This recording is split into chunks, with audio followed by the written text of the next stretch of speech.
You have food, you have your mood, you have your move or how much you exercise, and then you snooze, how much you sleep.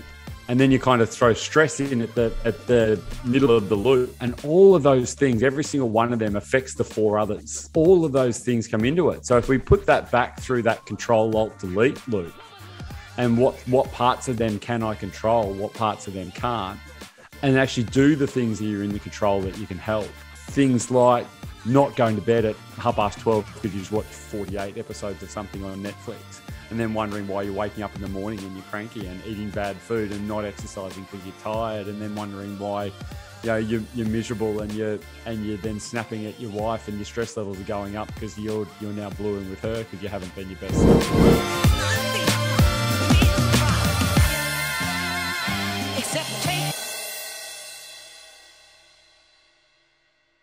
Welcome back, everyone, to another episode of the Few podcast with me, Boo, and the legendary superstar, Sean Sill. Hey, Sean, how are you, mate? Great, mate. Great. Good to see you back here again for another powerful conversation, and really looking forward to the one today. No, it's going to be a great journey today. We're going to talk a little bit about stress and Teflon. In the world I came up with, if you were Teflon, shit never stuck. You managed to get through your whole career. Flying too low, flying too fast, and never getting caught.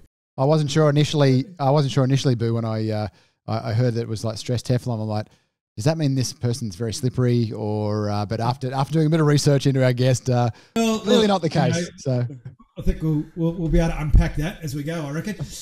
But I think pretty topical, don't you think? You've obviously got a decent sized community of businesses. How's everyone stressed right now? A lot of them, it's very, very high, and it all seems to start in their head, and they're buying into the bullshit. And I'm really looking forward to running some of these concepts or ideas or ways to overcome it past our guest today. Awesome. Well, with no further ado, let's talk to the man that actually knows what he's talking about when it comes to stress. The author of Stress Teflon, Luke Mathers. Lukey, thanks so much for joining us today on The Few. Welcome, Good Luke. to see you, Boo. Nice to meet you, Sean. Excellent. Yeah, this is going to be fun. Good stuff. So I'm going to get straight in. What is Stress Teflon? Like that's a very interesting title, and what does it mean? It basically means that stress is a good thing. Just don't let it stick to you. It's like having fry pans, and if it doesn't stick, the stuff doesn't stick to it, then you use it for what it's good for. You get rid of it, and that's kind of what we want to do with Stress Teflon. We want to use the good bits of it, but not let the bad bits sort of come in and give us heart attacks and irritable bowel syndrome and all of those other health problems that you get when you're marinating in stress hormones. Use it for what it's designed for, and then get rid of it. All the same stuff you get if you use Teflon coated saucepans and fry pans. Yeah, exactly.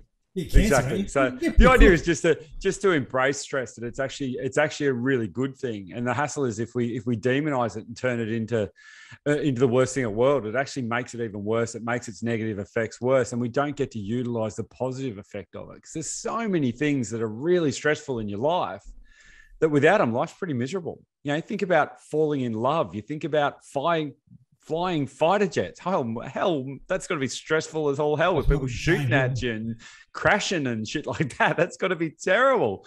But yet those are the things that actually define our lives, and the things that actually are the punctuation points that make our lives worth living. And the hassle is if we demonize stress, then we miss out on all of that really good stuff as well. And that's kind of what the message I kind of wanted to get across with Stress Teflon, that we've got to utilize stress. I think the concept is that stress has been given a bit of a bad rap. It's like stress is bad, stress is going to kill you. And I suppose it's that I've heard sometimes people refer to it as tension versus stress. But as you say, I mean, what I'm hearing is that stress is, if you put stress on your body while lifting a weight, you're going to increase the strength and size and resilience of your muscles. Whereas if you lift a pencil up all day long, you're probably not going to do anything because there's not enough stress. But if I try to lift something way too heavy, then it's going to cause an injury. So is that kind of what you're referring to? It's kind of like the weight scenario is probably a pretty good one. Is that we've got to be able to, you've got to be able to have it heavy enough so you're working hard, but you've also got to be able to put it down. Yeah. And I think the problem is that we're not putting it down. we might be carrying around a whole bunch of stuff, and some of that's probably heavier than it needs to be, and we're not putting it down. So it's a fairly good analogy as far as that goes. But I guess what I've tried to do with Stress Teflon is work out I kind of broke it up into two parts. The first half is why you have stress, and I've used I went down a massive rabbit hole of evolutionary biology. I just love the way caveman did shit, so we do shit. It's just, we've got this hardware. We think we're these, modern creatures that have all this really smart stuff, and we can build iPhones and fighter planes and all of that sort of stuff, and we can land men on the moon and all of this, but we're still dealing with hardware that's thousands and thousands of years old. And I kind of wanted to write the book to get people to understand that this is how the hardware works, and here's how to work it better. They're our fundamental drivers, aren't they? Like this, the whole caveman. You would go out and eat when we're hungry. You get the adrenaline when you're putting yourself in a position which is overstretch. With stress, though, mate, it's an interesting one in terms of a picture. I remember in the Air Force, you do a lot of research around over-arousal, under-arousal, peak stress, and you develop a consciousness of where is good and bad, acute stress, chronic stress. What is this concept of peak stress? Is that like being stressed all the time? Yeah, no, it's kind of like having the right amount of stress, so you're fired up and you're focused and you're on, but not having so much that you're getting overloaded. All right, so you've got to have some stress in your bucket, but if your bucket's overloaded, then you quit. Stress is there for two reasons. It's there to motivate us to get started, and it's there to make us quit when it all gets too much.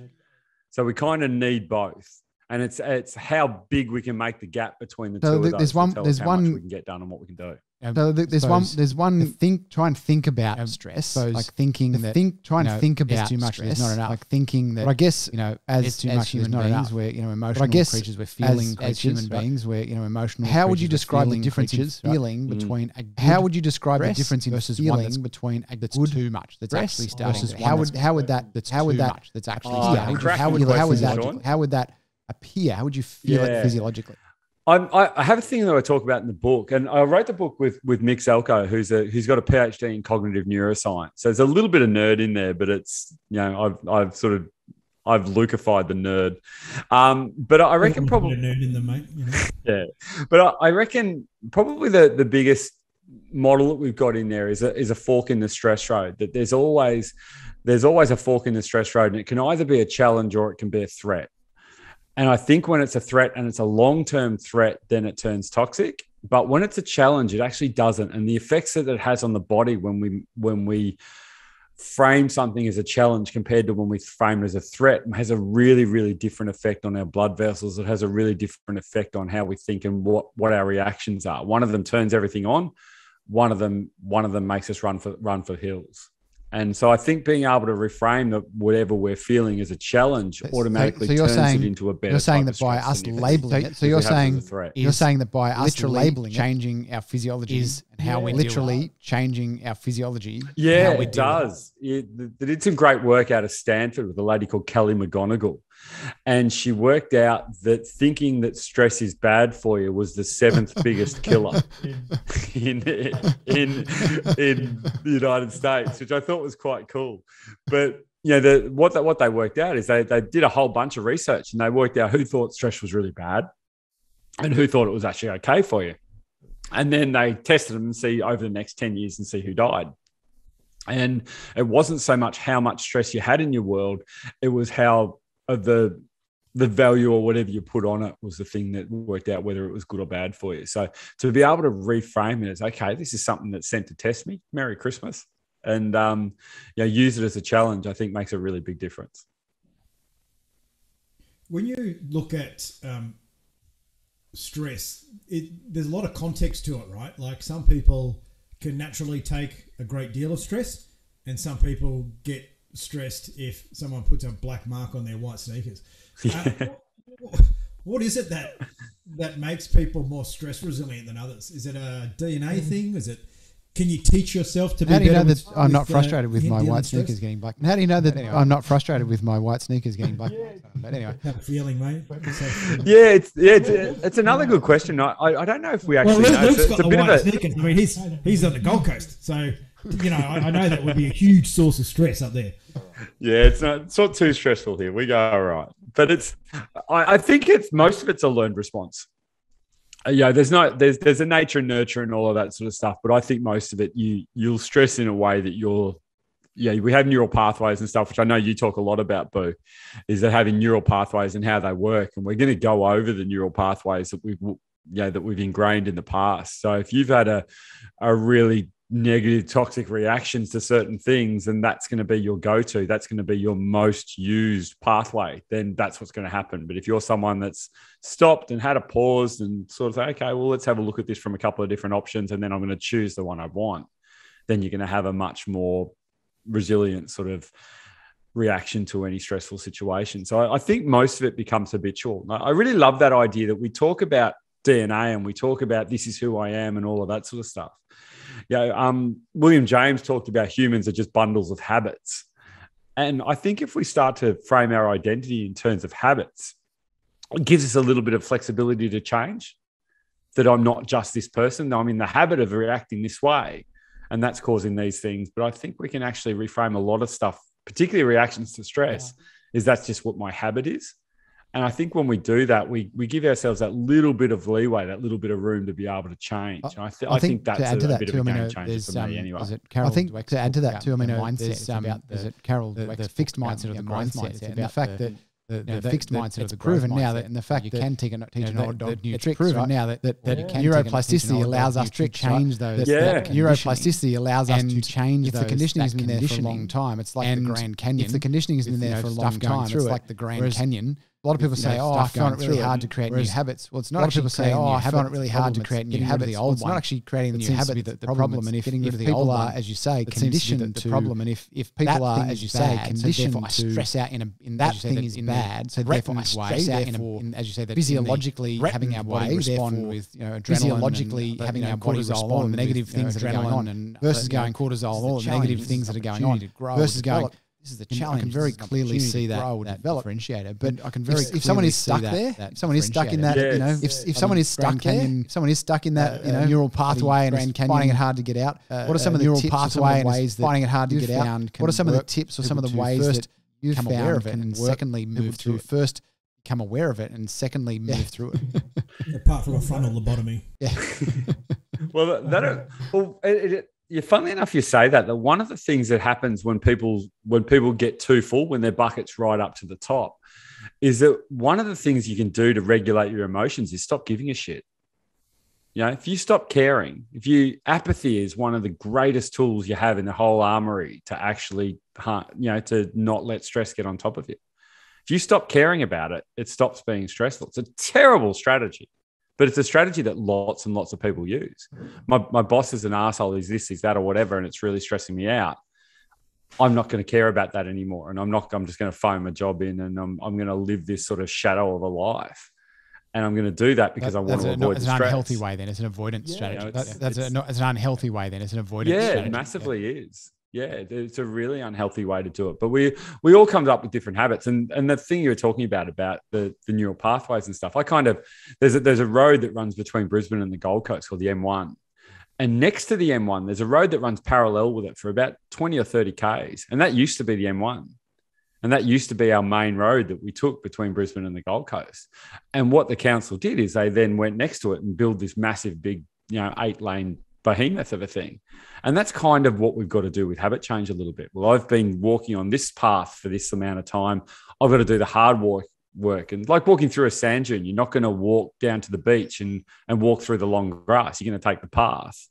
But if you want to walk a different route, you've got to then wear that path in again. And so it takes a little bit of hard work at the start. But once you do it a few times, you then create a new path, and that becomes the one you want to take. I read this book about a guy that had locked-in syndrome, where your brain doesn't connect to your motor surfaces anymore. So you're alive in your head, but nothing works. Wow. Nothing works. You can't blink. You can't do anything.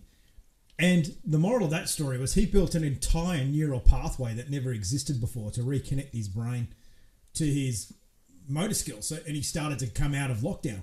And I remember reading that book and going, that's incredible. That is a person thinking their way back to mobility who's forged this whole new miraculous neural pathway. So, I think it's absolutely humanly possible to do that. Mind you, I got excited when you said apathy was a great way to deal with stress. I was like, finally.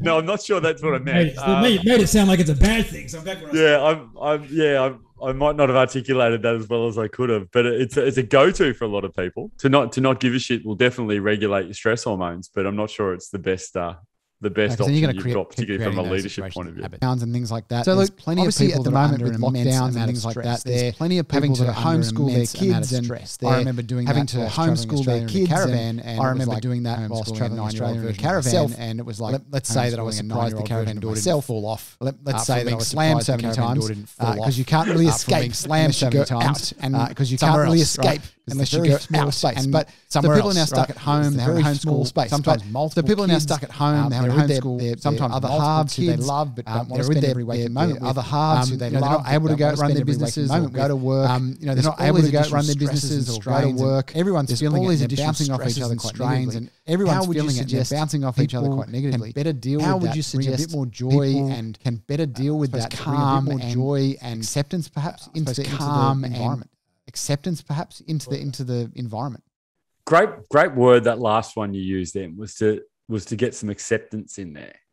And one of the tools I use a lot in the workshops that I do in companies and stuff like that now is we have a thing called a reset. And a reset is basically like when your computer's overloaded, there's too many things going on. We go Control Alt Delete. All right. And it shuts everything down and you can restart the things that you want to. And I think we can kind of do that with our thinking as well. Ask ourselves some questions. What can I control? What should I change? What are my alternates? And what should I delete? Just say those again. All right. And I think just say those again. Control Alt Delete. What can I control? Yep. All right. And waste no time worrying about the things you can't. Yep.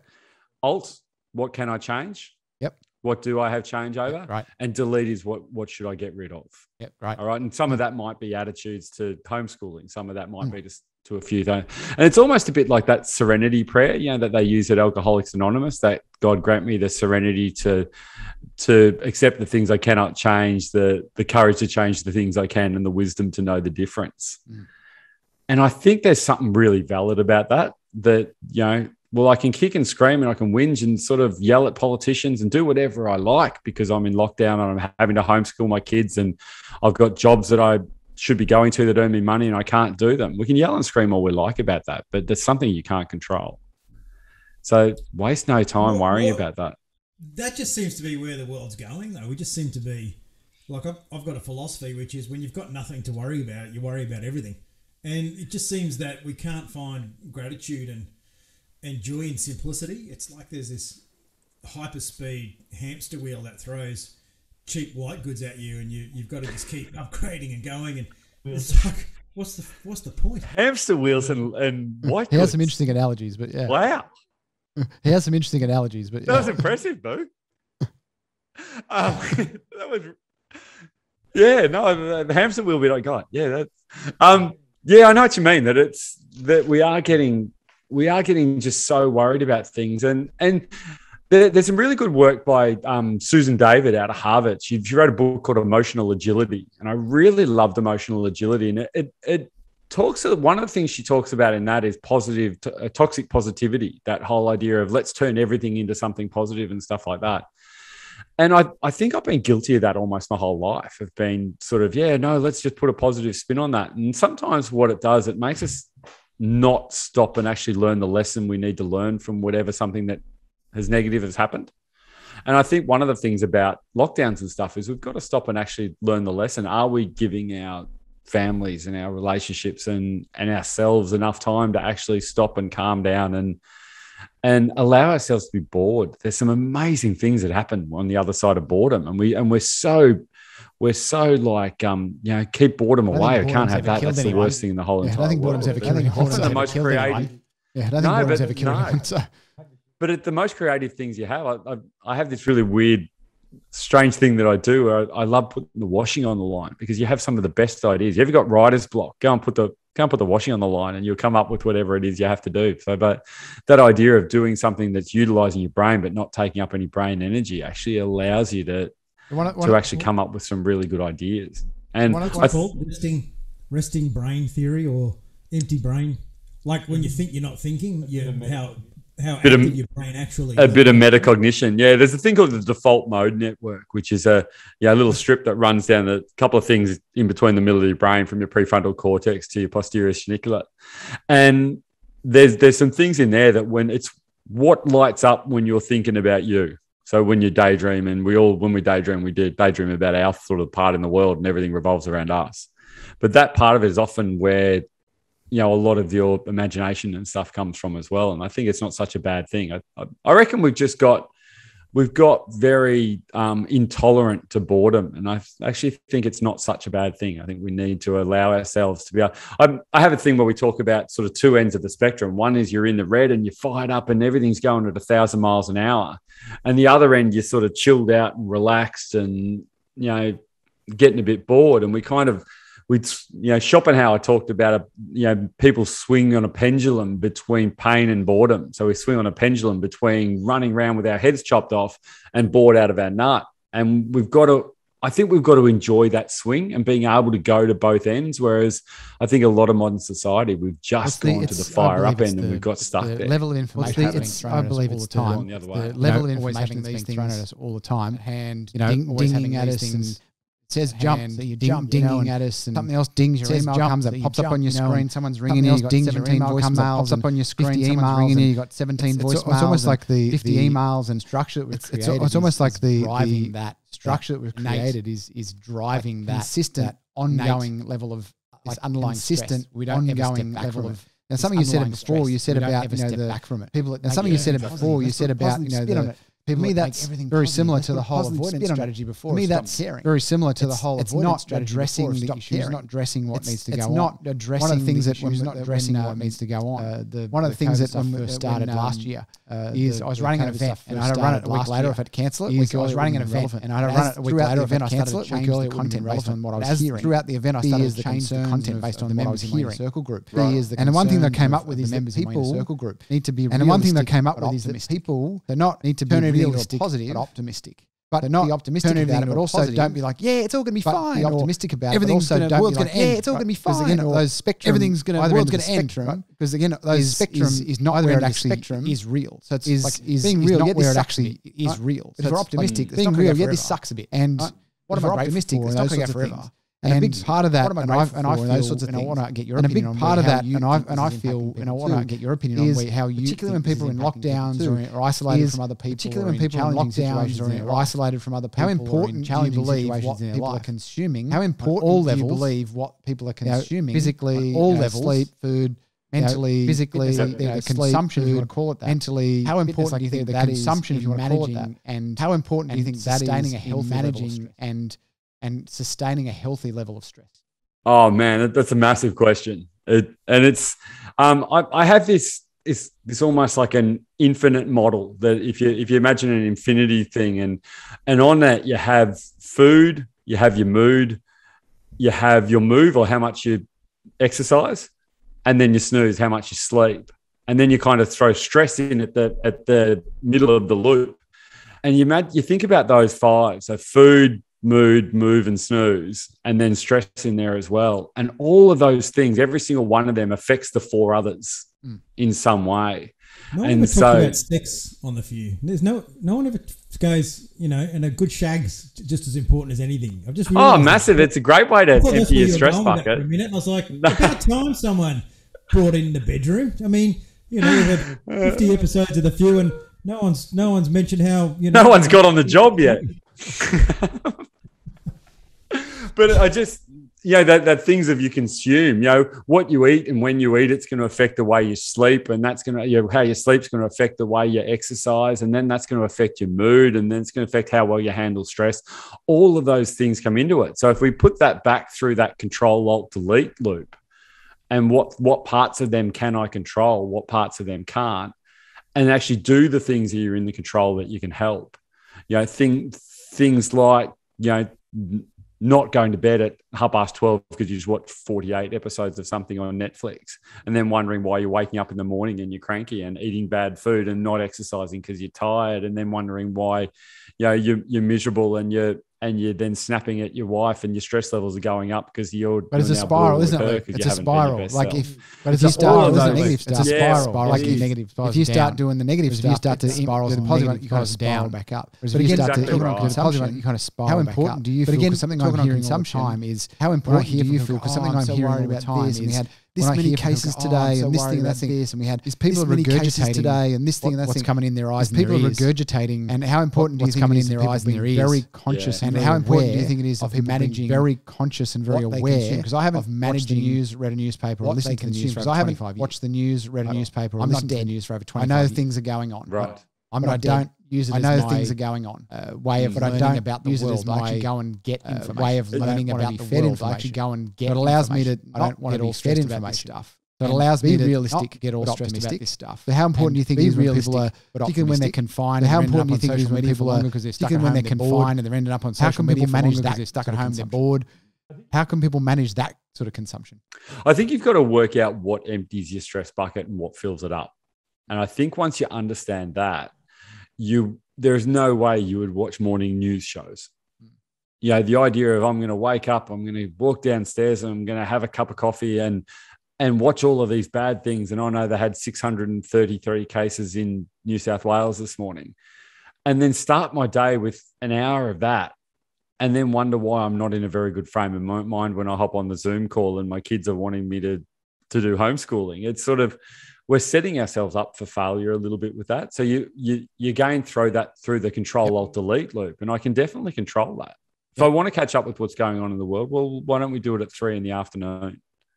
Why don't we do it at one of those times where we're going to have a break, and not let our phones simple. I have a thing I call noise cancelling habits, and a noise cancelling habit is something you can do once and it stops a whole bunch of other things that you have to react to. One noise cancelling habit I have is as I come into my office, my garage is just there. I have to go through my office to get to the house, and I plug my phone in the office. And when I go into the house, I don't have my phone with me. So when I walk in there, I want to be a father, I want to be a husband, or I just want to chill out and watch the footy or something, right? But I don't want to be looking at Instagram. I don't want to be looking at LinkedIn. I don't want to be doing any of those things. And the moment I put my phone in the other room, I don't have that cue to make me do it. And so I don't see it. It's out of sight. It's out of mind. It's not something I have to worry about. To me, that would have been you would have used willpower initially. But to me, that would have been you would have used willpower. The habit now has become normal. So therefore, you don't need the willpower. The habit now has become normal. Anyway, therefore, you don't need the willpower to do it anywhere at that level. The beauty of noise cancelling habits, though, is they're 3 seconds of willpower. It's literally 3 seconds of walking in, plugging your phone in and going the other way. So you're not having to sit there and say, oh, will I look at my phone? Won't I? It's like, no, it just took 3 seconds. And if you look at the work of BJ Fogg and people like that who talk about habits, he talks about when you do something, have a little celebration at the moment that you do it just to reinforce that this is a good thing. Let's do that again. And just plug the phone in and say, cool, done with phone for a little while. You beauty, I go into the house. And those little things, it seems tiny. The other really big one is get rid of the social media apps off your phone. If you want to look at them, go in through Safari and log in and just put a little bit of friction between the thing that you're sort of doing habitually and that you want to cut down on. And if you put a little bit of friction between the thing that you don't want to do and make that harder and make the thing that you do want to do easier. I love that. That kind of frees it up a little bit as well. Driving somewhere, I love that. With someone in a car. We were having a chat. Driving somewhere, I was looking across at someone in a car. Whatever. We were having a chat. I could see. I was watching. Having a talk. Whatever. Picked their phone up. I could see. I was watching. Unlocked it. They picked their phone up. Pressed on the Facebook app and started scrolling. Without taking their eyes off. Pressed on the Facebook app and started scrolling. I looked down and taking their eyes off. Did you notice that? They didn't even know they did it. I looked down. Right. That's a bit of a problem, isn't it? Like the thing is that, a bit of a problem, remember that these things are designed. The thing is that addicted. Remember that these things are designed to make you addicted. Just scroll one more time. They're actually designed for that. So if we're trying to overcome it, as you said, just so purely, if we're from a willpower perspective, as you said, if you don't put anything from in between to make it that little bit harder, anything you're less likely to do it, then you're going to keep doing it. It's going to keep controlling. You're less likely to do it. And the other things I do too is I don't have any notifications on my phone. I don't have any notifications or on my computer. On my phone. If I need information, I go or on my computer. The only notification I get, my phone's on silent all the time. Unless my kids are somewhere and my phone's on silent all the time. Unless my kids are somewhere or an emergency or something. But other than that, it's on silent the entire time. So I choose to go to it the entire time. Yeah, turning your notification off is massive.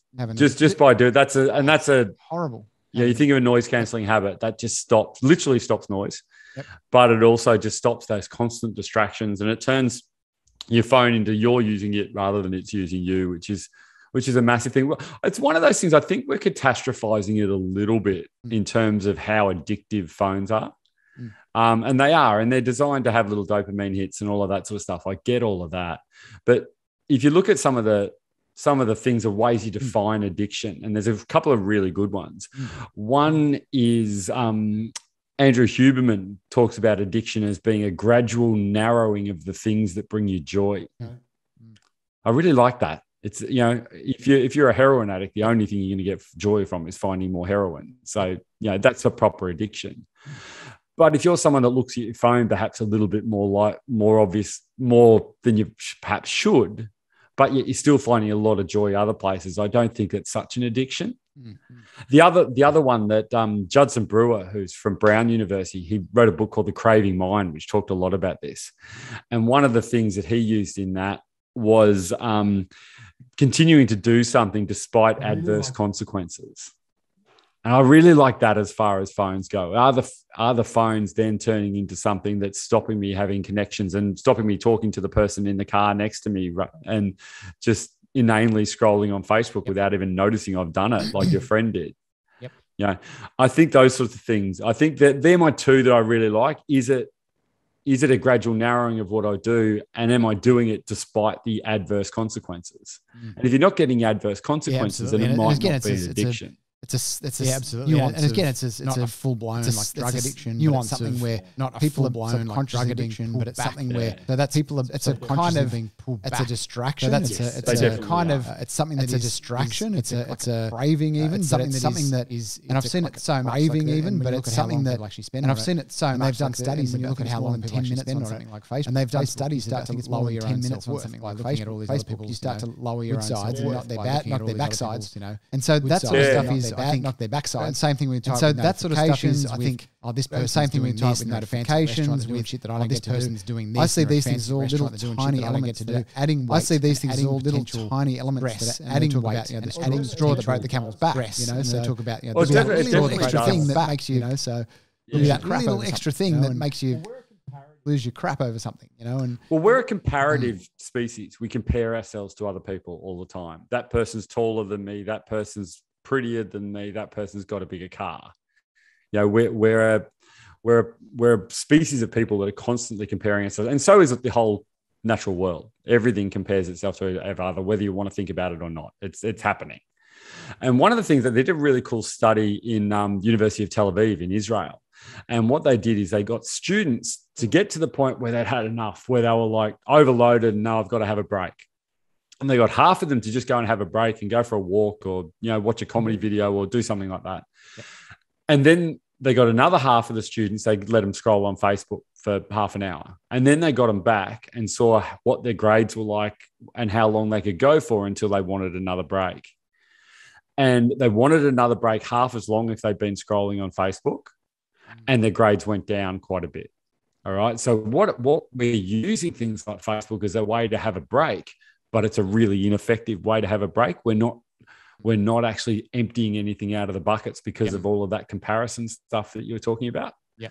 And so if we want to have a proper break, we've got to be not in a place of compare and despair, and we've got to not be in a place of being constant distracted. We've actually got to go somewhere where we can actually empty a bit of stuff out of our stress bucket, go for a walk in nature, do some breathing exercises. There's a really cool one that if you imagine, if say you're really, really stressed and you're having an anxiety attack and all of that sort of stuff, if you had a button on the back of your hand that you could press and calm everything down, would you press it?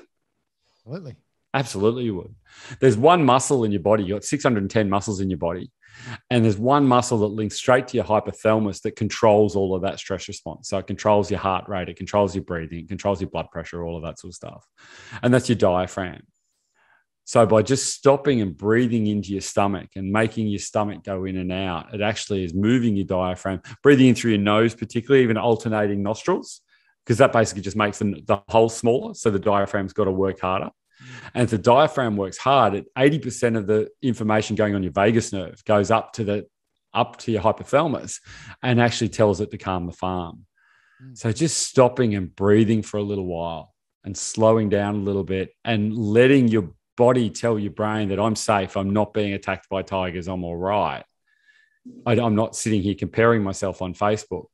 We'll do a way better job of emptying some of that stress out of your bucket so that you can keep going again. About earlier about boredom, I think the tie back to what we were talking about earlier about boredom, it's no surprise that if someone scrolls on Facebook, and it's no surprise that if someone scrolls on Facebook and half an hour versus going for or nature around outside, and no surprise that there's a nature around the block or whatever. Stamina, no surprise that there's a noticeable difference. To me, again, it's this. To me, again, it's this epidemic of people not being okay to just sit with their own thoughts. Yeah. And just stop. Because to me, one of the things I say to all of my inner circle members is you need to stop doing so much. You need to start being more. And people are like, I don't understand what you mean. It's like it. As a leader, you need to create space. Just space. Space to not necessarily do anything. You go, oh, but then I feel really guilty and I'm unproductive. I'm like, but that's the whole point. Is being productive actually getting you where you want to go? Is it giving you the solutions you want? Is it giving a chance for your subconscious to throw up those light bulb moments and go, bing, when do they come? In the shower, when you're hanging the washing out, when I'm going for a run, right? Yeah. They come when you stop, when you're not having to think or do something. And for me, that's when the stress will dissipate, is when you create small spaces throughout your day to stop, to slow down, to not always be on. And I've suffered from overwhelm for a lot of times, anxiety, had clinical depression for 17 years until my early 30s and until I overcame that. But a big part of that was overwhelm. What I realized, the overwhelm, which is stress, negative stress, as far as I see it, it came from me. I created it. I created the expectations of this person. I've got to get it back to this person. I've got to create. It was all coming from me. It actually wasn't coming from anybody else. And once I realized that and realized that I had control, I could finally change something. And I think that's where people miss the point. Is that must have been a massive penny drop moment for you when you realized that was going on. And this is me. I'm doing it, not other people. Now, it took a while to get rid of switch the single lane highway to the new 8-lane highway, of course. But it's something that allowed me to really reduce overwhelm very quickly. And anytime I feel it, I go, right, clearly I'm not managing this or labeling this correctly, or I'm effectively stacking things vertically on top of each other. I've got to do this and this and this and this. So what I do is I visually go, right, I'm going to take all these things I need to do. I'm going to line them up like dominoes, because you can just see one domino. Then when that one gets knocked down, you see the next one. When that gets knocked down, you see the next one. Yeah. So even visually, I'd use a visualization to go, okay, I'm going to place these things as if they're going forward in time in front of me. So they're not all due right now, because I can't do them all now. So stressing about having to do them all now is not going to help me do them. Yeah. It just is, you get into that loop and it seems a bit ridiculous. So that's where the control alt delete's a really nice tool, to be able to say, well, what can I control here? And take a deep breath while you're doing it and go, okay, I control X, Y, and Z. I can't do A, B, and C. That's all right.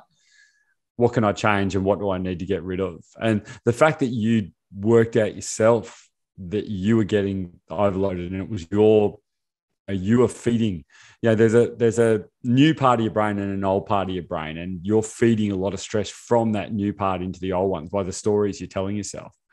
Brené Brown has a great thing that she talks about is she says the old brain gets a shitty first crack at how to solve any problems. All right. And I really like that we don't have to accept the first thing our brain throws at us. Yeah. We can acknowledge it and go, okay, cool. Well, that's one option. What other options have I got? And I think the moment you do that, the moment you get curious, I think is a game changer. And you've kind of touched on that a little bit before, that when you stop and ask yourself some of those questions, then the parts of your brain that control a lot of that stress response actually go a little bit quieter. Yeah. So getting a little bit curious, finding out what it is that you do have some control over, and letting go of the things that you can't, and working out when you're the problem, which is what you did. And it sounds like that was a massive game changer for you. Oh, absolutely. Huge. And again, with what I do, obviously in mentoring other people, to learn that earlier on, it's been one of those things that's been able to show other people, hey, this was me too. I was doing this too. I'm not special. Yeah. I've just learnt different ways of processing things and learnt not to label things good and bad. They just are. And if you, as you said, I didn't really associate the label with the stress level. As soon as you said that earlier, it was just like, that was like a light bulb. It's like, oh, yeah, I can see that. So when I label it bad, it's like threat.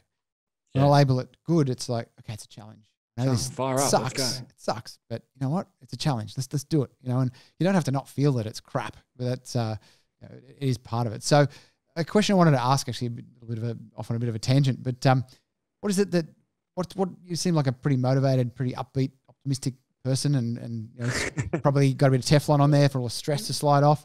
What is it that motivates you to keep going and to do what you do, and you know, in life? What is it that keeps you going? Yeah, I love sharing the Stress Teflon message. I really love it. There are so many people that haven't had those penny drop moments. And if we can help facilitate a few of those, and you sound like you've done that with quite a few of the people in your group, if I can help people do that, oh man, it's just, you know, I don't need to. I've had a couple of times in my life where I've had like top of the mountain syndrome. Like I retired at 31 for the first time and went, yeah, okay, I've done really well. I've worked my ass off. I've made some money and yeah, I'm good, and was miserable within about a year. All right. And so there's a lot of times where you can chase those things, but you don't get sick of actually helping people. You don't get sick of making a difference in people's lives. And if I can, you know, I love going to schools. I go to schools quite a bit now and actually talk to kids in schools, and you get like year 11 and 12 kids. And, you know, we could have a half-hour conversation on way to change sleep habits. And these kids are absolutely enthralled. Oh, massively. Yeah. Yeah, they do. Because there's lots and lots of things that they don't realize that everyone else is having these same problems, and they don't realize that, you know, everyone else's brains ruminate and they roll things around in their head. They just think it's them. And so to be able to normalize some of that and tell stories like yours, you know, you must have been sort of 13 or 14 when your depression started. Is that right, Sean? Oh, about 17, yeah. Doing the maths, yeah. And so to be able to realize that other people are going through that, and this is a thing that happens, and these are the things that you've got to help you, it's massive. And so to be able to get up and do that sort of stuff, I love it. I love coaching. Coaching's like the most fun you can have when you get people that are just riddled with anxiety and they're just barely wanting to go outside of the house, and you give them 2 or 3 tools and all of a sudden they're whistling and loving life. You know, that's a warm, fuzzy feeling. That's like pissing in a wetsuit. It's like just the nicest feeling ever. It's great. So yeah, I love doing that sort of stuff. So it seems to be a common theme of the people we get on the few is the fact that they like pissing in wetsuits. Well, that too, but yeah, but the concept of serving other people and getting immense satisfaction. Because again, you know, I can only imagine, you know, if you're on your deathbed, 90 or something like that, and you know, what do you wish you did more of? I don't think anyone's going to say scrolled Facebook or Instagram. Yeah, exactly. You know, it's going to be, well, I really wish I made a bigger impact or spent more time with people that are important to me and things like that. I did that when I was one of the original directors of Specsavers in Australia. So when Specsavers came to Australia, I sort of went around the country and helped sign people up and had the biggest store in the country and set lots of records and did lots of really, really cool stuff as part of it. To that Afterburner program, mate, clearly to have that sort of impact. Yeah, I actually did the Afterburner program with Boo years and years ago. It was really cool. I took a lot away from that. I loved it. I still do red teaming now. I love it. Yep.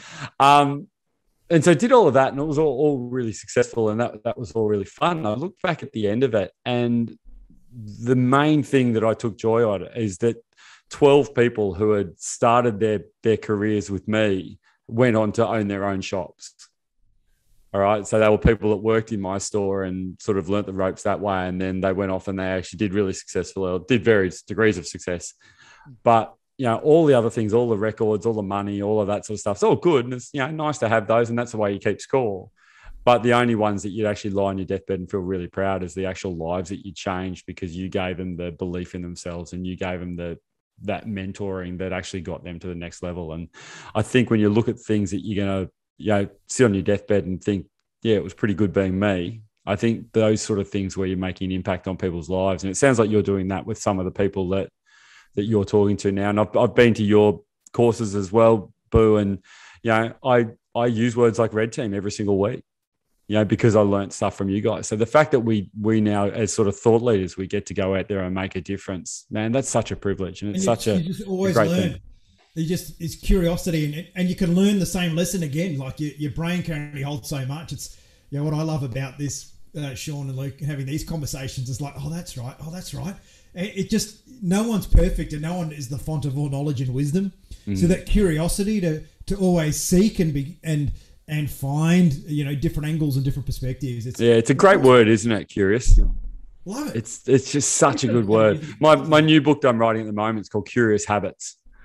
And I think when we get curious about our habits, we can actually change our identities, and we can change a lot of things and get rid of a lot of the stuff that we do that's just not serving us anymore. And I actually think you're right, but I reckon the more we can get curious, the more we can decrease a lot of that toxic stress and get people thriving in a way that's really going to help. Don't get furious, get curious. There you go. Nice. Boom. Oh. So there's an Instagram post, quote or something. But don't get furious, get curious. One of the frames that I've used. You can write that down, Luke. You can use it. Write it down. Yeah, thanks, buddy. Trademark it. But one of the phrases that I've used is, walk into situations like a 5-year-old, Yeah. And they always ask why. Why? Why? Yeah. And that's why's all the way down. Curiosity. That's right. It's like, oh my goodness, asking why again. Yeah, I don't know where we lose that. I don't know. I'm trying to hope I'm not losing it, but it's apathy. Your friend is, I think, why we lose it. Yeah, you're probably right. Or a fear of feeling that you're stupid. And the thing is that I think, particularly going through school and stuff, that I think people think if they are the ones asking the questions, other people think they're dumb. The thing is, they're actually the smartest ones, the ones that ask the questions all the time. Yeah, great. The ones that are learning a hell of a lot more than those that I see that even in my group, there'll be probably 15 or 20 out of the 100 or more people in the room that'll ask all the questions. Yeah. The other 80% don't. And it's like, but I guess who's that's drawing the most value? But that's one of the things about in a leadership sort of situation, whether it's a coaching situation or the sort of workshops that you run, Boo, it's up to the person out the front to get people curious so that they want to answer those questions and create an environment that they're safe to do it as well. Both of those two things I think go in hand, that you've engaged people so much. Some people sometimes, because they just will not hold a mic and stand up. Sean's on next level now. Yeah, the devil's on his shoulder. Although if someone says, I hate public speaking, I hate doing this, I'm like, cool, come up on stage then and do it from here. Yeah. So, and they realize that it didn't kill them. So, it's a bit of a fun thing that we do. Well, facing those fears and stuff is always gonna help, but it doesn't mean it's pleasant at the time. No, but it's a safe environment. They're not going to die, except when I brought snakes in that time. Don't chase pleasantness. Find a little bit of stress, just a little bit. Just a little bit. Awesome. Well, what would you tell the younger version of yourself, mate? Oh, cracking question. I love that. Get off the train earlier. I think we spend a lot of time as blokes, particularly through our 20s and 30s and 40s, looking at the top of the mountain, say, I've got to get there, I've got to get there, I've got to get there, and we don't stop and look around enough. And I stayed on a train that was a really good train. It looked after me really well, but I probably stayed on it for a bit too long. I stayed on it when I wasn't quite going in the direction that the train was going on, and I needed to stop and look out a few of the windows and work out where else I might want to go. So I think that on a gravy train, mate. Yeah, it's a little bit like that. And then you also regret it when you get off it too early as well. So picking the right time's a little bit hard, but I love the concept of action gives you answers. So try new things. If they work, great. If they don't work, great. You'll get the answers from it. No, I think that would probably be my advice to my younger self would be to get a bit more curious and try a few more things, and don't be afraid to fail, and don't stay on the same train just because it's been good to you for a while. Get out and have a crack. Absolutely love it, mate. Luke, really, really appreciate you taking the time today. As I said, we'll put some links in for people to be able to find you, to find the book, Stress Teflon. Looking forward to hearing when you launch the new one as well. But I want to say a massive thank you for today. I'm sure a lot of these strategies and tips will really help just in general, but also when we're in more extreme situations, like some of the lockdown things we're going through at the moment. So really, really awesome, mate. Thank you. And that wraps up another episode of The Few. Thank you to our partners, Afterburner, for team building, development and alignment. We understand now how important it is to have the right people around you. Get them on board with where you want to go. Momentum Media, the largest industry publisher in the country, connecting your business to the Australian community. ICMI, Australia's premier speaker bureau, representing the few that do fulfill their life's purpose. And finally, Sean's Inner Circle, the business coaching organisation for small and medium enterprises looking to make that next step. Thanks again for listening in and downloading today. Please leave a review on whatever platform you are currently listening to this podcast, and reach out to our partners who can help you make the transition to the few. Cheers, fellas. It's been emotional. Take care, Cheers. Leggy. Thanks, bud. Cheers. Bye.